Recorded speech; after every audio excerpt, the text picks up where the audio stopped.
पुण्यामध्ये निर्भय बनो या कार्यक्रमादरम्यान मोठा राडा झालाय। या कार्यक्रमानंतर पत्रकार निखिल वागळेंची गाडी फोडण्यात आली।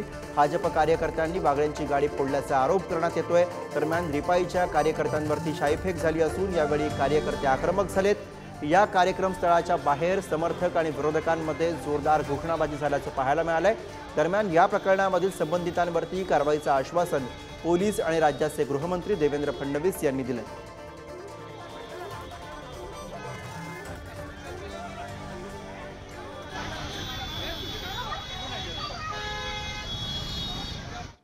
मी जबाबदारीने सांगतो, ह्या कार्यक्रमाला परवानगी दिलेली नव्हती।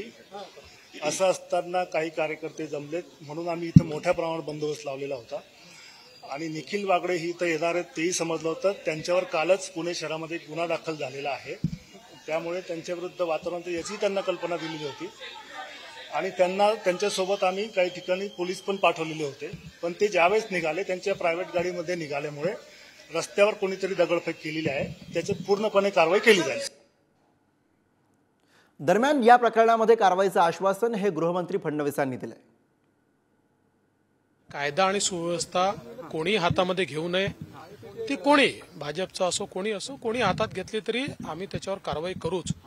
पण त्याच वेळी लोकांच्या भावना भडकतील अशा प्रकारची वक्तव्य करणं, देशाच्या सर्वोच्च नेत्यांना अतिशय खालच्या स्तरावर जाऊन बोलणं हे देखील अत्यंत चुकीचं आहे। तथापि ते कितीही चुकीचे बोलले तरी देखील कायदा आणि सुव्यवस्था राखणं हे आमचं काम आहे, पोलिसांचं काम आहे, ते पोलीस चोख करतात। ही घटना आत्ताच घडलेली आहे, तर मी ताबडतोब सीपीशी त्या ठिकाणी बोलतो आणि जे कोणी तिथं सीसीटीव्ही कॅमेऱ्यात किंवा कोणी ते बघितलेले असतील त्यांच्यावर पुढची कडक कारवाई ही करण्याच्याबद्दलच्या सूचना देतो। हे प्रकार अजिबात आपल्या भागामध्ये घडता कामा नये। मधी पण काही बाबतीत कुणावर शाई टाक कुठं काय कर अशा प्रकारच्या घटना घडलेल्या होत्या। ही आपली महाराष्ट्राची परंपरा नाही, ही महाराष्ट्राची संस्कृती नाही आहे।